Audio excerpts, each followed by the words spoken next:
L'ambassadeur du Japon à l'issue de sa mission dans notre pays.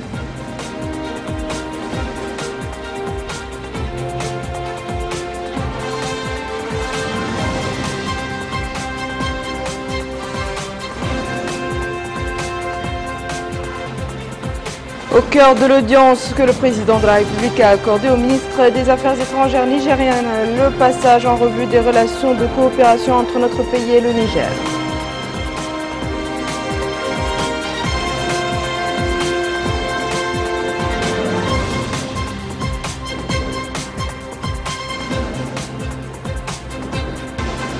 Avec la tombée des dernières pluies, le besoin urgent pour notre capitale de disposer d'un système d'assainissement et d'évacuation des eaux de pluie se manifeste avec acuité.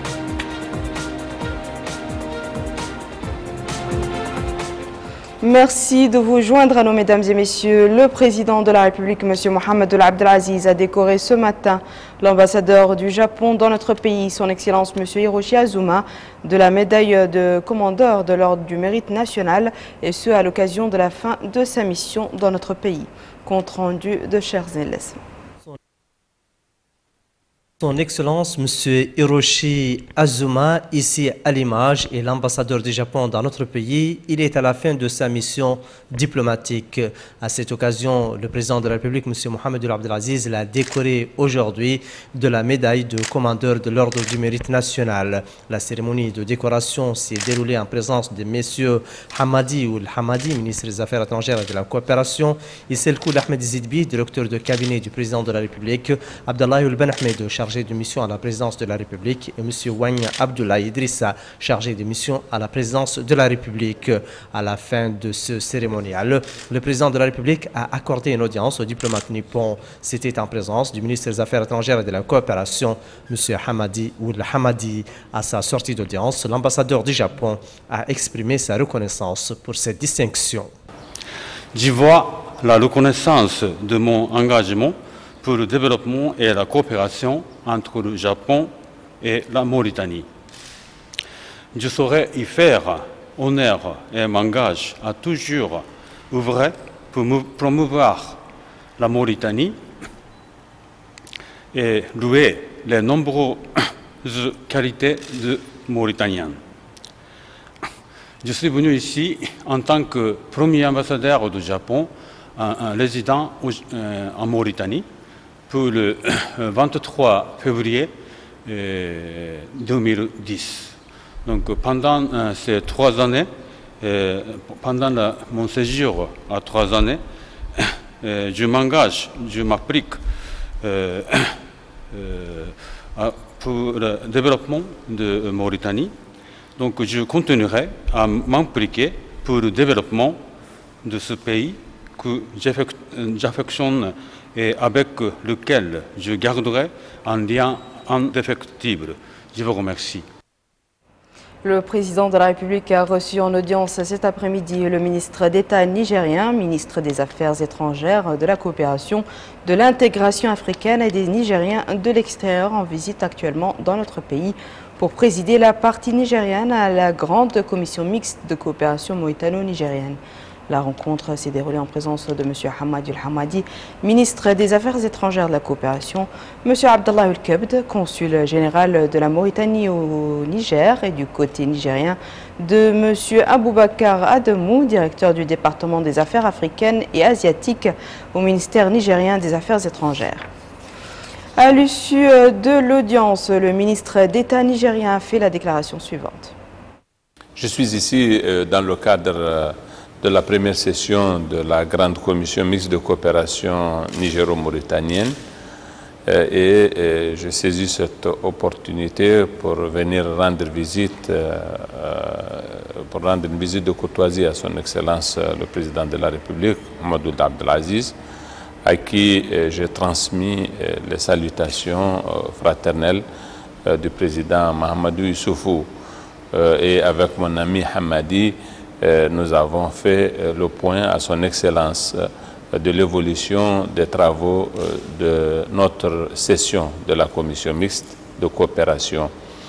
Nous avons en cela répondu aux instructions du président Abdelaziz et du président Issoufou qui nous avaient demandé de réunir en urgence cette commission lorsque le 4 mars dernier, le président Issoufou avait rendu une visite de travail ici même en Mauritanie.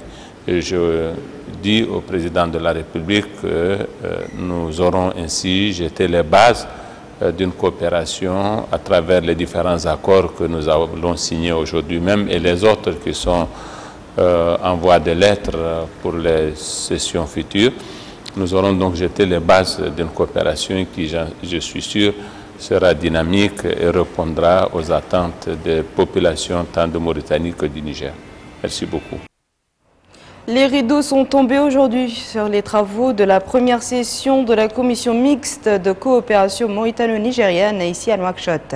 Les deux parties ont finalisé plusieurs accords de coopération, dont notamment projet de mémorandum d'entente en matière de commerce et d'investissement, projet d'accord en matière de transport terrestre, protocole de coopération entre les deux chambres de commerce, projet d'accord de coopération dans le domaine militaire, protocole d'accord en matière de jeunesse et des sports, protocole d'accord en matière culturelle ou encore accord d'assistance mutuelle administrative en matière douanière.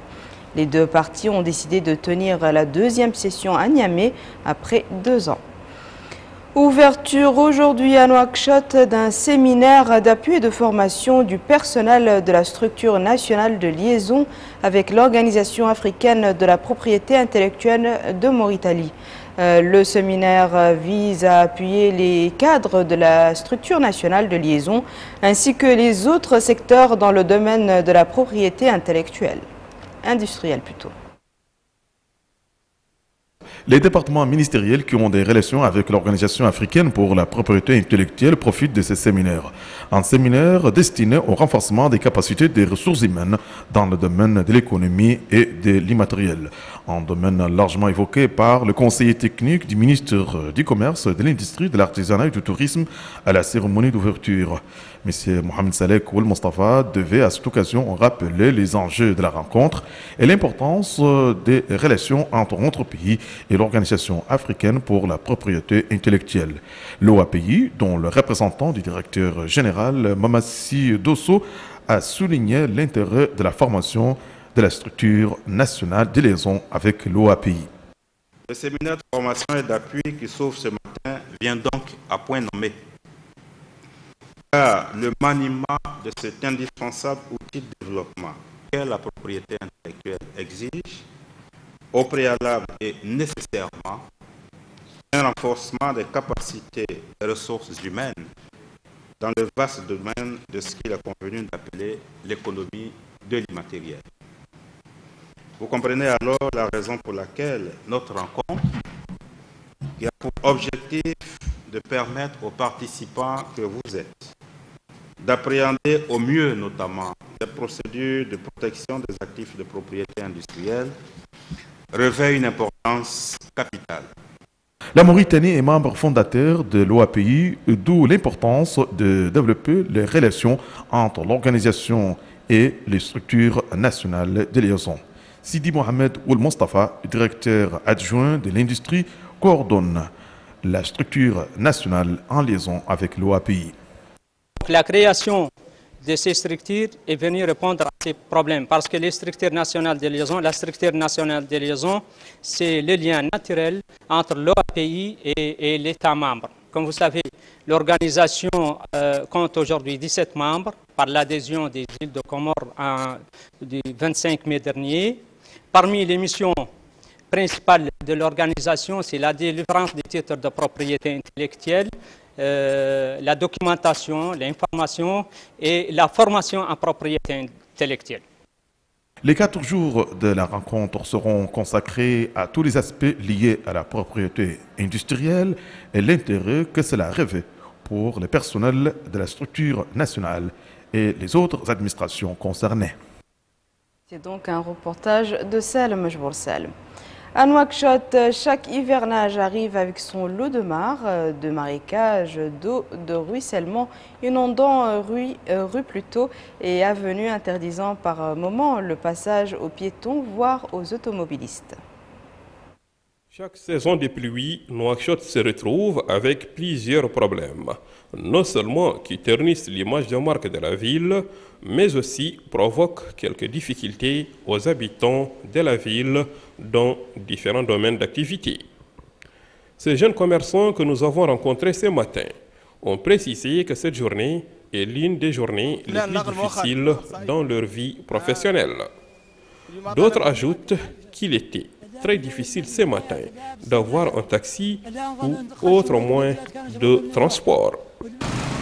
Face à cette situation, plusieurs structures nationales chargées de l'assainissement n'ont pas hésité de prendre toutes les dispositions pour intervenir dans des zones où certains ont leurs pieds dans l'eau.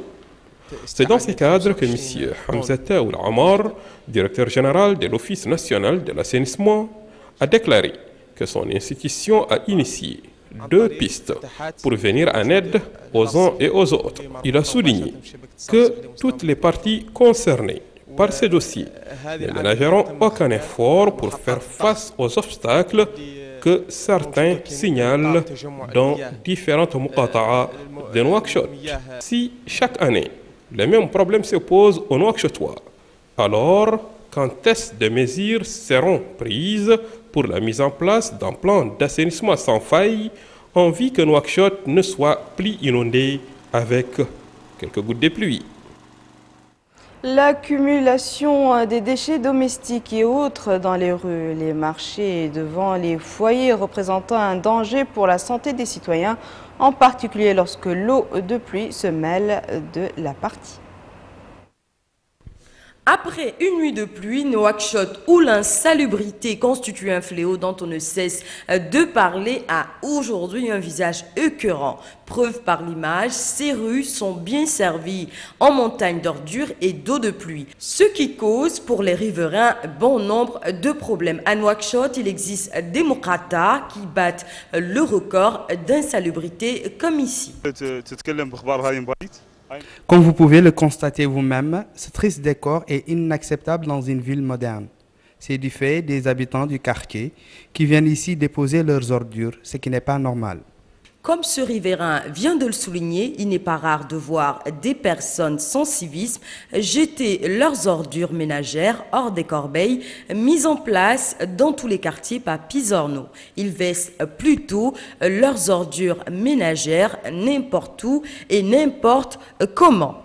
Ce qu'il faudrait peut-être rappeler à ce propos, c'est que l'état d'esprit des populations et le manque de campagnes de sensibilisation sur la pratique quotidienne de l'hygiène individuelle et collective demeurent pour beaucoup responsables de ce fléau. Toujours est-il qu'il faut le dire, ce problème récurrent de l'insalubrité est très grave pour la santé des populations parce qu'il serait, selon les spécialistes d'hygiène, à l'origine d'infections assez graves de l'appareil respiratoire et de bien d'autres parties du corps. Je trouve que c'est triste de voir toute cette saleté éparpillée partout. Même si l'État fait son devoir, restent les citoyens qui n'ont aucun sens du civisme.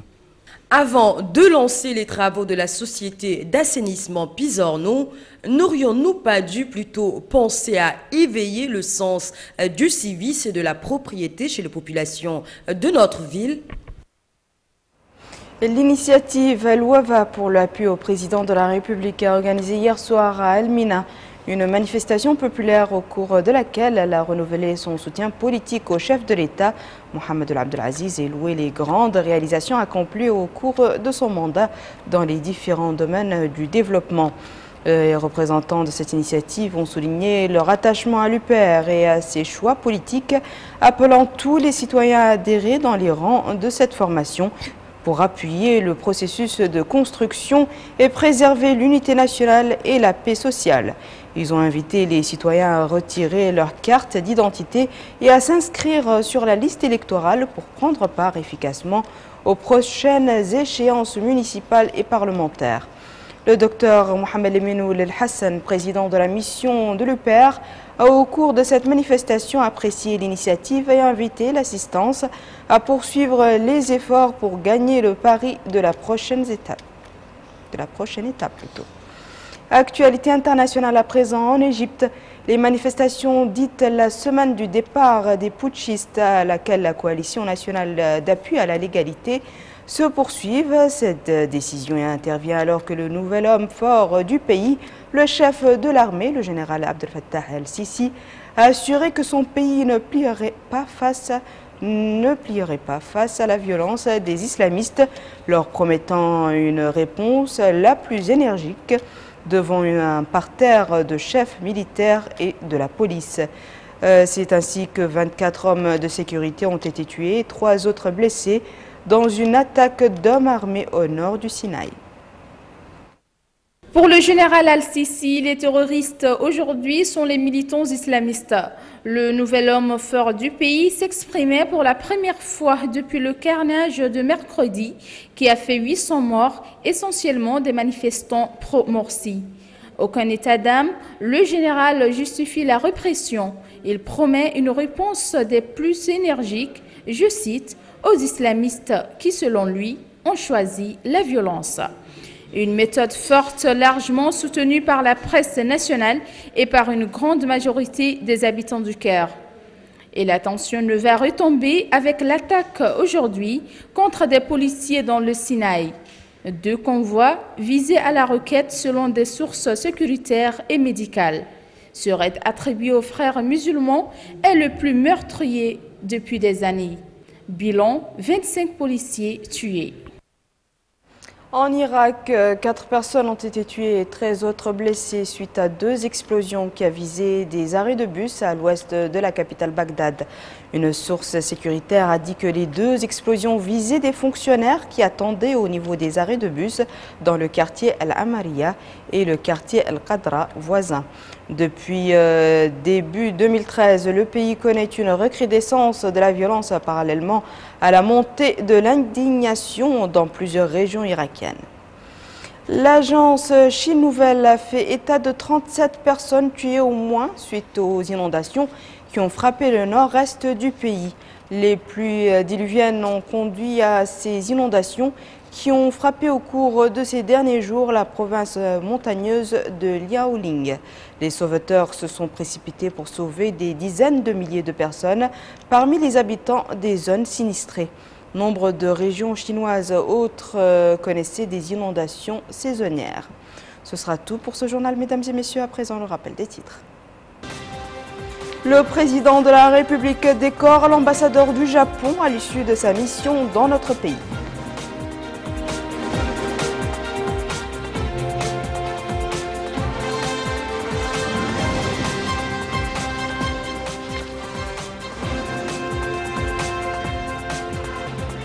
Au cœur de l'audience que le président de la République a accordée au ministre des Affaires étrangères nigérien, le passage plutôt en revue des relations de coopération entre notre pays et le Niger.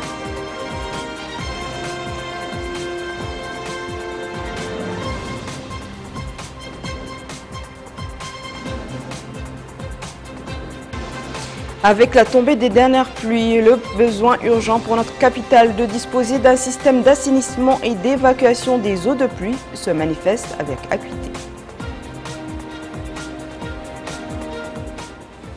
C'est la fin de ce journal, mesdames et messieurs. Merci à vous de nous avoir suivis. Merci de votre fidélité et à très bientôt, Inch'Allah.